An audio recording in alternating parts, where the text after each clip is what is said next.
Nice to be able to be with you here again today in Holmes County, Ohio. It doesn't get any better than this, in my opinion. Anyway, hey, just really good to be here with you and really appreciate the opportunity to speak to you here this morning. I want to set your minds at ease. I am well aware that today is the Thanksgiving meal and we need to be sure and turn loose on time and all of that. I have all that. Been properly instructed on that, and so we want to be sure we do that. I don't want all the ladies of the congregation to be angry with me today because I went overtime and you're whatever burned, whatever. But anyway, we're not on that much of a time constraint. The biggest time constraint I ever had was, it's been a long time ago now, but Charlotte and I were sitting in the auditorium of Thomas Road Baptist Church, Jerry Falwell's church in Lynchburg, Virginia.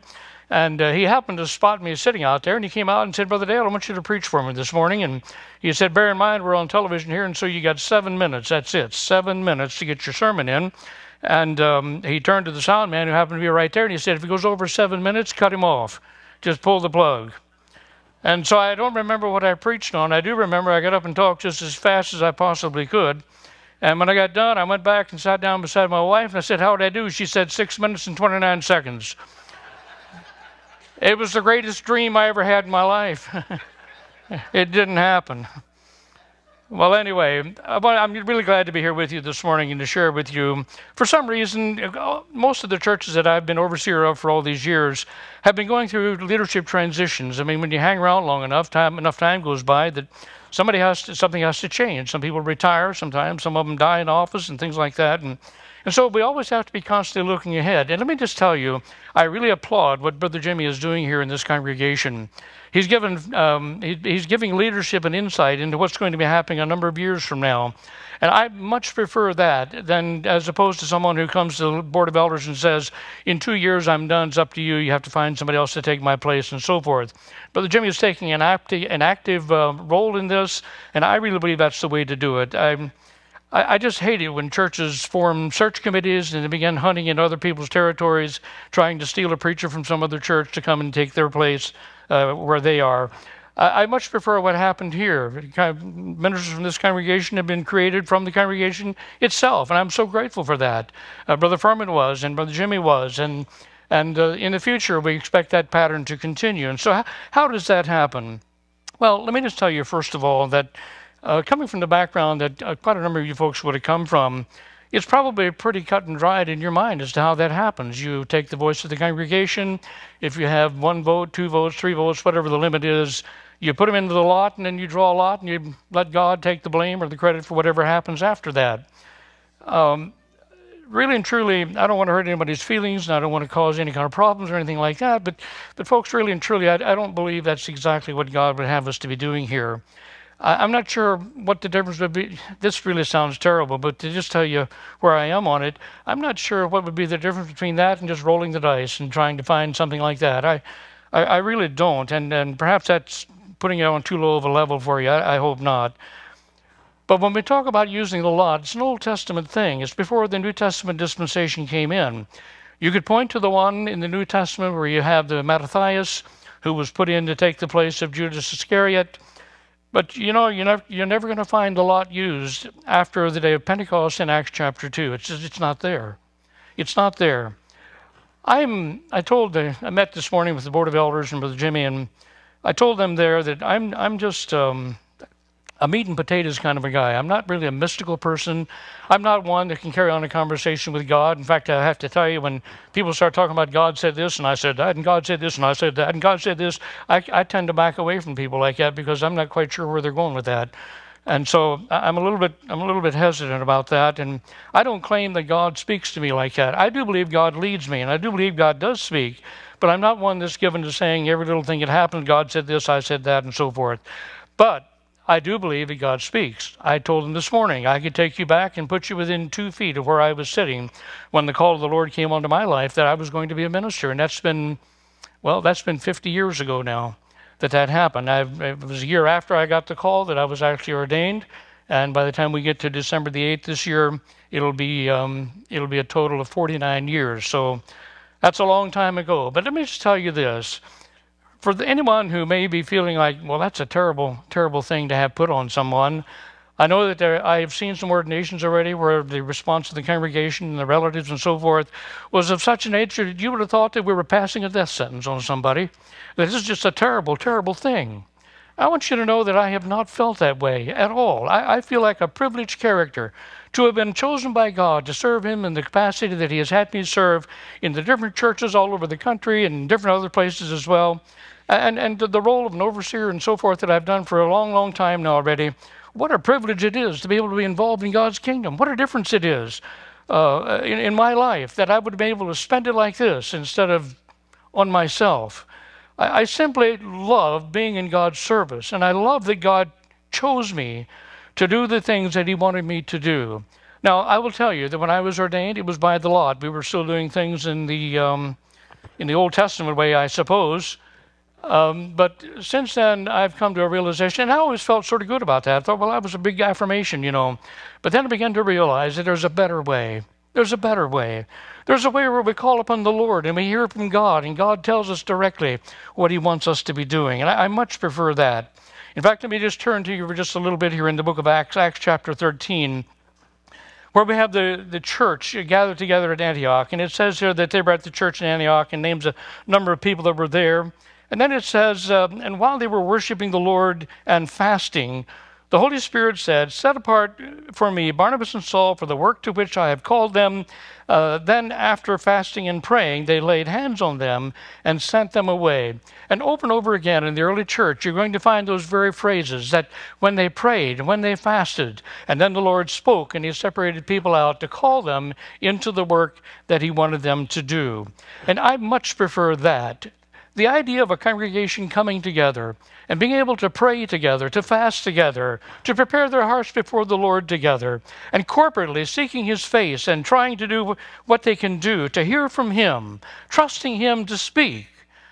I recognize, I of all people am not a very charismatic person. I've already told you that. I was speaking with Darren Peachy, our conference pastor here just this past weekend, and I had told him that I am meat and potatoes kind of a guy, and he talked about somebody else. He said, if you're meat and potatoes, this guy had meat and potatoes. And so we were both conveying the idea that we're not all that charismatic, I suppose.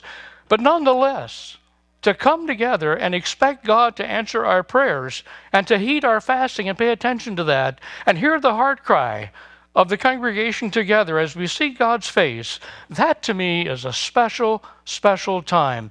And I firmly believe, that when God's people call out to Him for guidance, God will hear that prayer, God will answer that prayer, and good things are going to come from that. I really believe that. And so when we come together, we're hoping that sometime in the spring, perhaps around April, if you want a time frame on that, somewhere around that time of the year, we're going to be coming back to the congregation and seeking your help in finding the will of the Lord. It's not an election. Brother Jimmy said this morning, it's a selection.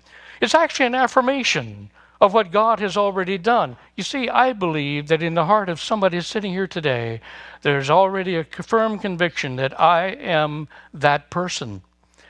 Now, depending on the background that you come from, you won't be very free to be able to say something like that.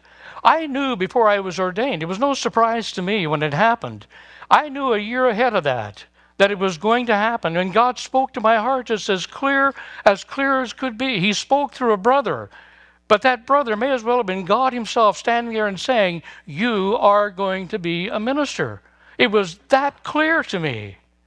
And I really believed that was going to happen, and it did. It did.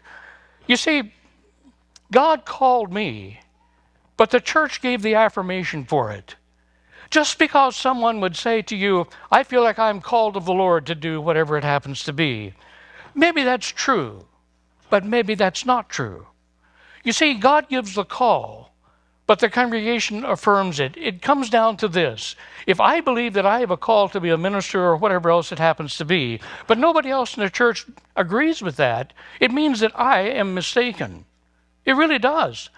I really believe that God uses His people to affirm and to confirm what He wants done in the body. And therefore, it's a safe thing when we need counsel to come to the body of believers and find out from them what God has to say about something. So we're not electing someone. I don't even like to use the word voting for someone or nominating someone. You know what we're doing? We're finding out what God has told you about who it ought to be. Yeah. We recently went through this in a congregation, and the associate pastor who's going to be taking over the leadership of the congregation in the next year was not sold on the idea of how to go about getting another person into the ministry. His idea was we just advertise or we put somebody through a bunch of training of some kind, and eventually they'll develop a call for that. And I say, no. No, you can train someone all you want to. If they don't have a call from the Lord, then they shouldn't be put into that kind of an office. You see, in my opinion, and you can disagree because it's not a matter of salvation. J. Vernon McGee used to say, if you want to be wrong, that's your privilege, but I didn't say that, but Vernon McGee did. But I really believe in hearing what God has to say, because God calls. God's the one that gives the call. The church is the one that affirms that call and reinforces it and takes those steps that are necessary to make it happen. But we're not taking a vote. We're not electing. I put it like this, and I'm not quite sure. Maybe it's just semantics, maybe it's just a term, but I call it taking the voice of the congregation. And the question that I want to know when we interview people in the congregation, the thing that I want to know is, what has God told you about who it ought to be? There have even been those times when I've confronted people themselves and said, is God calling you? It seems to me that God might be calling you. Is God calling you? And just simply put it to them straight. We had a congregation that was without leadership for a number of years, and they had an interim pastor for a few years, and that didn't work out too well. And they were just sort of floundering around and really going nowhere. And I was holding meetings in that congregation, and somewhere along, I think it was around Thursday night of that week or something like that. Anyway, I decided, you know what, it's time to address the situation. And I told them that I really believed that there was somebody sitting in that congregation right then that had a call to the ministry. I believed that with all of my heart, and I did. I wasn't just making it up. I believed it. And I said, your overseer, it wasn't me. Somebody else was the overseer of that church, and he was sitting right there. I said, your overseer has been sitting here this evening listening to everything you've been listening to. I'll tell you what I want you to do. If God has been calling you into the ministry, when you get home tonight, you pick up the phone, call your overseer, and tell him so. A little bit of an orthodox way to do it, but I felt like that's what needed to happen at that point. Well, the next day, the overseer called me and he said, Dale, sorry to say, nobody called me last night. He said, but before I got out of the church, there were 3 of them that caught me before I could get out the door and told me that they feel like they're being led by the Lord to be a minister. 2 of them went on to be the ministers, in fact. The third one, after consulting with his wife, found out she didn't share the call, and so that was the end of that one. And so we wound up with the 2, and they've been very successful in building the congregation and restoring hope and doing everything else that needed to be done. It's been a wonderful experience because they felt they had a call, and we affirmed it through the church, and the church agreed with that. And so that's what we're talking about, taking the voice of the church in some way, finding out what is God saying about who this person really ought to be. Now, in another congregation, for some reason, as I mentioned before, I think I mentioned it here, in fact, that most of the churches that I've been overseeing over time have been going through leadership transitions. And one about a year or so ago was in Lancaster County, Pennsylvania, and I was there to preach a sermon just like I am here this morning, and was going through some of the different things about how to choose and what we're going to be doing, the mechanics of it and so forth. And there was a young man sitting about right over in here, and he told me later, he said, you were looking right at me when you said that. Well, I said, I didn't realize that. But he was 26 years old, or 27, right in there, 26, 27. And when I was going through my own experience, I said that I was ordained into the ministry when I was 26 years old. He said, I knew I had a call to the ministry, but I was sitting there feeling like it won't be this time because I am way too young for that. He said, and then here you had to go and say, you were ordained at the age of 26 and you looked right at me when you did it. Well, I didn't know that. But today he's in the ministry because God did choose him. God did call him, and the church affirmed it. When God speaks through his people, we do well to pay attention to that. Let me also, that's the perspective of the church. I believe in how things ought to be done with the church, but I also want to go back to the Old Testament, to the book of Isaiah. And there's a chapter 6 in the book of Isaiah that gives us a bit of information about being willing to serve the Lord. You know, there are some people who are so willing to serve, they always serve, they're always involved in doing something. There are some people in church that always volunteer. They're always there. They're one of the 6 that always shows up when you have a work night or something like that, you know. Doesn't make any difference how big the church is. 6 people show up, whether it's a small church or a big church. And there's some that do everything, and there's some you can't get to do anything. What's the difference? What is there about those people who never seem to be willing to volunteer, never seem to be willing to serve or to do their part? What is wrong with them? What's going on? Well, let me read for you some things out of Isaiah chapter 6 and give you some feel for how this affects us and how that ought to be. It says here that in the year that King Uzziah died, I saw the Lord sitting upon a throne high and lifted up, and the train of his robe filled the temple. Above him stood the seraphim. Each had 6 wings. With 2 he covered his face, with 2 he covered his feet, and with 2 he did fly. And another one said this, Holy, holy, holy is the Lord of hosts. The whole earth is full of his glory. And the foundations of the threshold shook at the voice of him who called, and the house was filled with smoke. And I said, Woe is me, for I am lost. For I am a man of unclean lips, and I dwell in the midst of a people of unclean lips. For my eyes have seen the King, the Lord of hosts. Then one of the seraphim flew to me, having in his hand a burning coal that he had taken from off the altar, and he placed it on my mouth and said, Behold, this has touched your lips. Your guilt is taken away, and your sin atoned for. And I heard the voice of the Lord saying, Whom shall I send? And who will go for us? Then I said, Here am I. Send me. And he said, Go. Some things about this someone should be sure and capture. I really believe that when people are reluctant to serve the Lord, then there's something missing. Either they have failed to recognize the position of God, or they fail to recognize their own position as being inferior to God. Somehow or other, there's something that's missing in that relationship. Here it says that this image of the Lord, he's sitting upon a throne. There's everything about this signifies something that should be respected.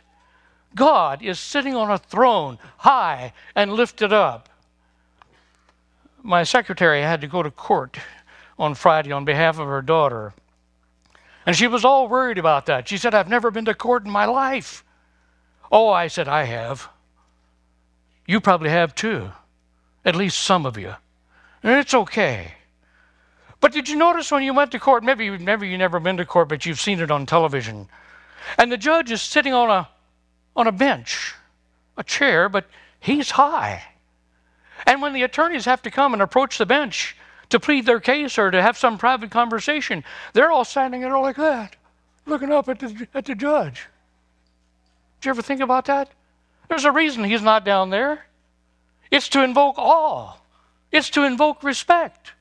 It's to set him apart from everybody else in there. Many years ago, I was preaching in Wisconsin, and a guy came to church one night, tallest guy I've ever seen. He had to duck to come through the doors. The doors are 6'8". He had to duck to come in, and he stood there. And after the service was over, I went back to talk to him, and I stood there talking to him like that because he was so far up in the air. I've never been known for being tall. It just didn't happen. I couldn't resist. And so I asked him, do you play basketball? And he laughed, and then he said, I decided the next person that asked me that, I'm going to ask them if they play putt-putt. Yeah, I played putt-putt. I couldn't play basketball, so I stuck with something on my level. Well, when somebody is that tall, or when they're sitting on a throne high and lifted up, if they're sitting on a bench as a judge, they are separate and distinct from everybody else in there. It brings about respect. At least it should. And it goes on to tell us here that the Lord is sitting on a throne, not just a bench. He's sitting on a throne, and he is high and lifted up. The train of his robe filled the temple. And above him stood the seraphim. It's the only place in the scriptures that I know of where you have the seraphim that are mentioned. Seraphim is the plural of a seraph. Well, what are they?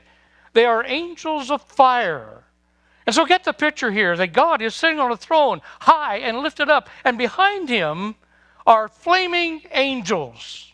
Flaming angels. What do you think it looked like when Moses was out there on the backside of the desert and he saw this bush that was on fire? but it was not consumed. There are some things that words just simply don't capture. I got a call yesterday afternoon. A fellow in our congregation is 98 years old, and from all indications, he is not far from heaven. But his son called me yesterday afternoon. Instead of sending me a text, he said, "Dale, you just can't type out what this is all about. I'm just going to have to call you and tell you in plain words." Well, true, there are some things that you just can't capture with words. For example, when the Challenger blew up in midair, I don't know if any of you saw that on television or not, but way back, a number of years back now, but the Challenger blew up. And that thing, it was going up, I was watching it, and the thing went up on television. It was going up, and all of a sudden it split apart and began tumbling in space. And Houston came on and said, "We seem to have a problem." No kidding. No kidding. And in the book of Genesis, where Moses, no, it was Exodus, where Moses saw this bush that was on fire. And he said, and the bush was not consumed. You see, it's not unusual for those bushes to catch on fire out there. What is unusual is for them to burn, but then not burn up. And so according to the King James has Moses saying like this, "I will now turn aside and see this great sight, why the bush is not consumed." Somehow or other that doesn't capture it. Why not? What do you think the bush looked like? You see, I believe everything God does, He does in a big way. And I believe that when that bush was on fire, I can't prove it to you, granted, but I believe that the bush was not like a couple of logs in or pieces of firewood in your fireplace, where the flame just sort of curls around them and goes up, and just so nice and relaxing and all of that. I think that thing was burning like a blowtorch, and it wasn't consumed. I will now turn aside and see this great sight, why the bush is not consumed. I believe it was burning furiously. Furthermore, I translate that into what we're talking about this morning and tell you that I believe that these seraphim who were surrounding God is plural, so we know there was at least two. There may have been more. But they were behind God. And if it isn't awesome enough that God is sitting upon a throne high and lifted up, these seraphs back here are on fire, blazing away. I believe that. Well, that's an awesome sight. Do you realize that there are not gradations of being holy? There's no such thing as saying holy, holier, and holiest.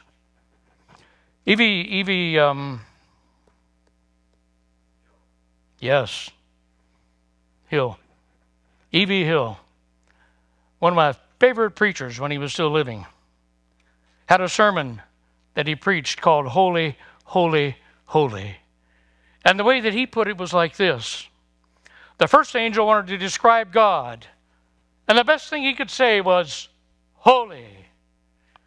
And the second angel wanted to describe God, and there was nothing better to say, and so he said, holy. And the third angel wanted to describe God. There was still nothing better you could say than to say, holy. Holy, holy, holy is what they were hearing while God is sitting on the throne high and lifted up, and His train filled the temple, and the seraphs were blazing away. I'm telling you, if that doesn't impress you, you are unimpressionable. Absolutely. By now, it's time to almost cower in fear by what is happening. Not only that, it says the foundations of the threshold shook. You know, it's like a minister told me one time. He put it like this. He didn't have a very strong voice, and so when he spoke, it was always really sort of on the quiet side. And he said, some of us have Honda voices. I believe God, for those of you that like motorcycles, God comes across like a Harley Davidson. There's that, there are some motors, you can hear them run. You don't have to see them perform. When you hear them, you already know, man, there's power. There is power in that motor. You can hear it rumble. Then there's others, when you hear them running, they're going, you're not interested. That's not the way God does things. Everything God does in power, because He is holy, holy, and holy. You see, when we follow this through, then Isaiah says this. After he sees God, and he is impressed with the power of God, the rumble of God, if you please. The whole temple is shaking. The foundations are shaking. It's filled with smoke. And you know what he said? Woe is me. Woe is me. I am lost. I'm a man of unclean lips, and I dwell in the people, the midst of a people of unclean lips. How did he know that? Because he had seen God. I'm saying to you that our response to God is tempered by our understanding of God. If God has not impressed us, then we are not impressed with Him. And if God has not impressed us, it's because we have not spent enough time with Him in researching Him and finding out what there is about Him. God is God. I get really, really bothered when I hear somebody refer to God as being the man upstairs, or some other nickname of something like that they've given to Him. He is not the man upstairs. This is God. He's the God of the universe. He is Creator God. Without Him was not anything made that was made. He made everything there is. He's in control of everything there is. And He is impressive. Absolutely. How do I know I'm not impressive? Well, how did I know I was short? Because I had to do that. How do I know that I'm a man of unclean lips? Because I've seen the yardstick of God. And I know I don't come close. That's how I know. How did he know? Because he had seen God in all of His glory. That's how he knew. So let's see what happens here. It says here, I dwell in the midst of a people of unclean lips. Then one of the seraphim flew to me, having in his hand a burning coal that he had taken with tongs from the altar. He touched his lips with it. He cleansed him of the difficulties that he had and made him fit for service. You see, there has to be an awareness of the power and the glory of God. In order for me to respond to God properly, I have to have an awareness of the power and the glory of God. I have to know that He is sitting on a throne. He is high. He is lifted up. He is everything I am not. God has it all. There also has to be an acknowledgement and an awareness of my inferior state to God, that I don't come close. I'm nowhere close to what He is. I know that. And then there will follow a desire for service. Get that. When you have been properly impressed with God, to the point that you recognize your own position as it relates to Him, at that point, there should come this overwhelming desire to serve God, to be in His service.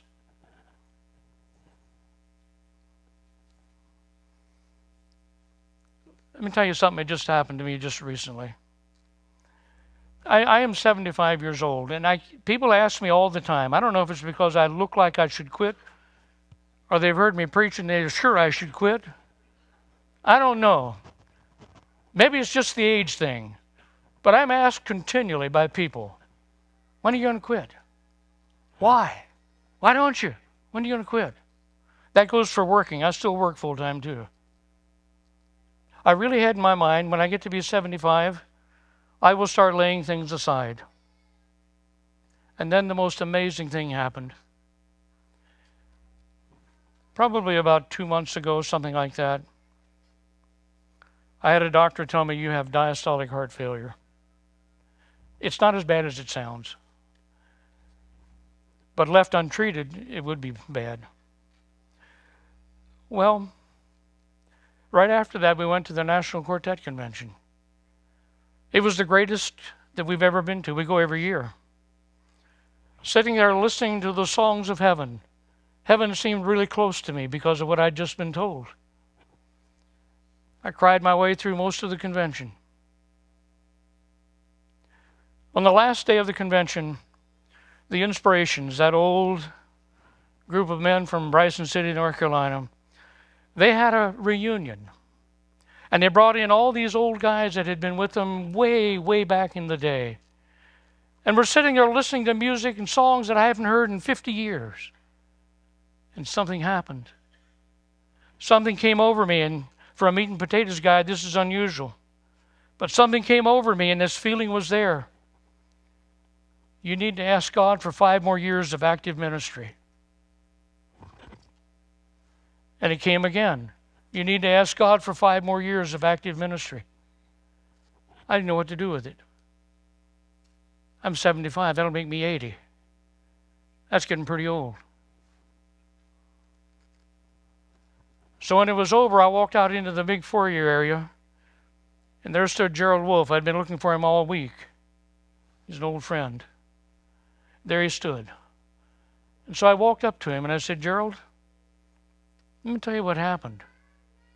He listened to my story and then he said, well, Dale, if it's that strong, you better do it. And then he said, if I was you, I wouldn't be afraid to ask for 10 more years. And then I really didn't know what to do. I went home and I prayed about it. I thought about it. I prayed about it. I thought about it. And I finally wrote a little message to him and said, Gerald, I'm convinced that God put you right there at that time to send me a message. So I'm praying for 10 more years. I don't know if he's going to give it to me or not, but I want you to know that's how much I love serving the Lord. I hope that's how much you love serving the Lord. That indeed, you want to do everything you possibly can for Him. I love it when I'm able to speak at a funeral service. I don't mind funeral sermons at all. To me, it's a privilege to be able to do the last thing you can do for someone before their body goes into the grave. What a wonderful opportunity to be able to stand up and speak for them. And so I love that. I know this sounds weird, folks, but I just do.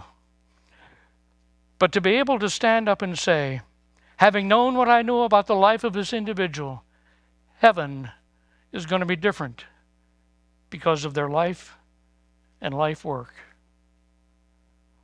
My prayer is that when that day comes, somebody will be able to stand in front of the pulpit with my body in the casket down here and say, heaven is going to be different.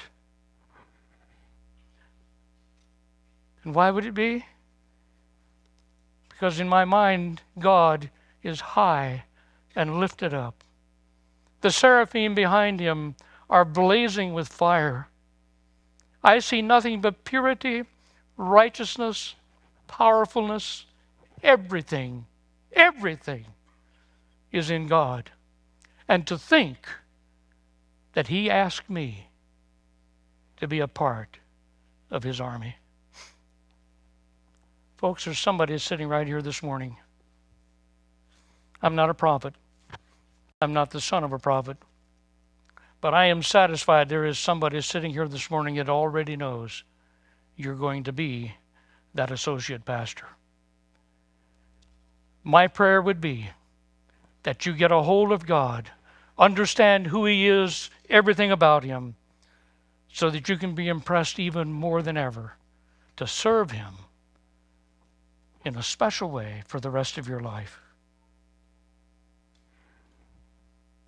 Somebody here has that call. Somebody here can tell me how it happened. In my case, 49 years ago, 50 by now when the call came, I had a cousin who worked with me off and on. He had another job, and sometimes when I worked at night, he'd work with me. And we'd been working at the Mennonite school at night doing some electrical work. Sat down to eat one evening, and my wife had brought us some stuff in to eat. We were sitting there talking about heaven. And he said, I'm ready to go right now. I said, Jerry, I'm not. It's not that I don't want to go to heaven, but I've got a wife and 2 little girls, and I hope the Lord leaves me here for a while. He said, I don't have a wife. I don't have any of that. He said, if the Lord wants me, I'm ready to go right now. It was less than 2 weeks after that. I got a call on my truck phone. Jerry was electrocuted.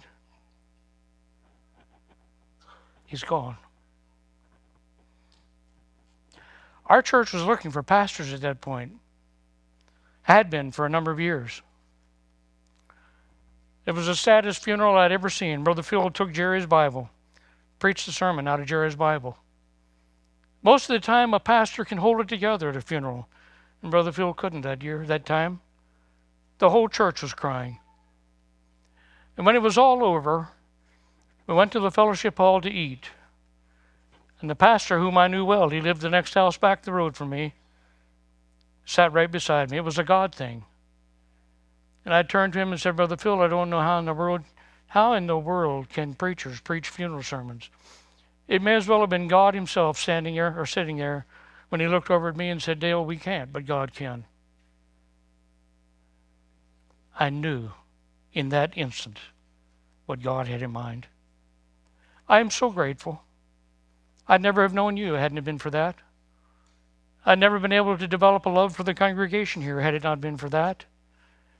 I have friends all over the country and around the world. Had it not been for that, I wouldn't have had any of them. What God has done for me in gifting me with the privilege of serving him is beyond comprehension. To think that somebody as little as me, with no more going for him than I have, was asked to serve. I say to that person whose heart is thumping away right now, God can really make something out of you if you'll just submit yourself to his service, continue to be impressed with his position and with yours as being inferior. Folks, I believe in hearing from God through the church. I believe in hearing from God personally. And when he does speak, it's too big to ignore. Heavenly Father, you're way too big to ignore. Lord God, may it be that everyone sitting here this morning would be properly impressed with you, with your position, with who you are and the power you have. Oh, Lord God, make us into what you want us to be. Cleanse our hearts so that we can serve you. Would you bring that coal from the altar? Touch all of our lips with it. Make us fit for service. I pray especially for that one person whose heart is pounding away right now.